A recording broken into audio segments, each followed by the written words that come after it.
نحمدہ ونصلی علی رسولہ الکریم۔ محترم سامعین کرام، ایک سوال پوچھا گیا کہ صلاۃ و تسبیح سنت ہے یا بدعت ہے۔ محترم سامعین، صلاۃ و تسبیح ایسا عمل ہے کہ جس کے متعلق بہت ساری احادیث مبارکہ ہیں۔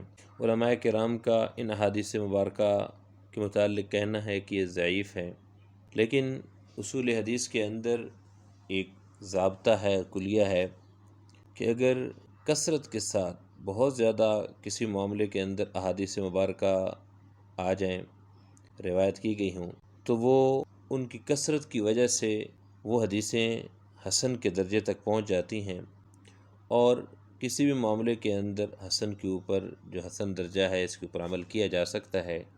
تو اس لحاظ سے صلاۃ و تسبیح جو ہے، جب اس کے متعلق اتنی زیادہ احادیث آئی ہیں، یہ بات ٹھیک ہے کہ علماء کا اختلاف ہے کہ یہ ضعیف ہے، تو لہذا اس کے اوپر عمل کرنا جائز ہے۔ اور جمہور علماء کے نزدیک صلاۃ و تسبیح ایک سنت عمل ہے۔ اگر دیکھا جائے، علامہ ابن عابدین فقہ حنفی کے ایک مشہور عالم ہیں، تو وہ بھی صلاۃ و تسبیح کے سنت ہونے کے قائل ہیں۔ اسی طریقے سے فتاوی شامیہ فقہ حنفی کی ایک مشہور کتاب ہے، اس میں بھی صلاۃ و تسبیح کے متعلق لکھا گیا ہے کہ ایک سنت عمل ہے۔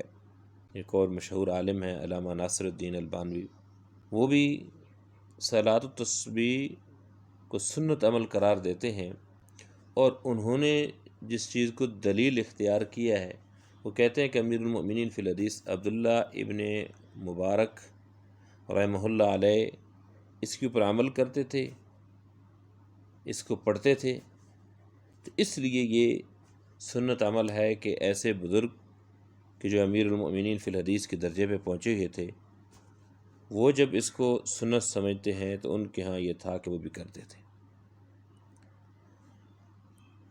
تو جمہور علماء جو ہیں ان کے نزدیک صلاۃ و تسبیح ایک سنت عمل ہے، اور شروع سے آج تک یہ امت کے اندر چلتا آ رہا ہے، لوگ اس کو پڑھ رہے ہیں، اور جب پڑھ رہے ہیں تو اس کے اندر ہمیں ان کو ایک اچھے عمل سے روکنے کی ضرورت نہیں ہے۔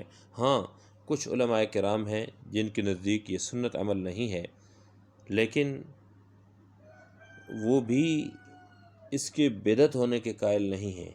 وہ بھی صلاۃ و تسبیح کہتے ہیں کہ اس کی سنت سے ثابت نہیں ہے، لیکن اس کو بدعت نہیں کہتے ہیں۔ ان حدیث مبارکہ کی روشنی کے اندر وہ خاموش ہیں۔ تو لہذا ان ساری باتوں سے ہمیں معلوم یہ ہوا کہ صلاۃ و تسبیح بدعت نہیں ہے، بلکہ وہ ایک سنت عمل ہے۔ اگر کوئی اس کا اہتمام کرتا ہے تو اس کی حوصلہ شکنی نہیں کرنی چاہیے، بلکہ حوصلہ افزائی کرنی چاہیے۔ اور جو بندہ اس کو سنت نہیں سمجھتا، اس کی مخالفت نہیں کرتا، تو اس کے پیچھے پڑنے کی بھی ضرورت نہیں ہے کہ خواہ مخواہ ہم اپنا وقت اس بات کے اندر ضائع کریں کہ ہاں جی یہ سنت ہے نہیں ہے۔ اکثریت شروع سے کرتی آ رہی ہے، تو لہٰذا اس کے اوپر کوئی عمل کر لیتا ہے، ایک اچھا عمل ہے تو وہ کر لے، اس کو اللہ کے ہاں اس کا اجر ملے گا۔ اور اگر کوئی نہیں کرتا تو اس کا اپنا ایک عمل ہے۔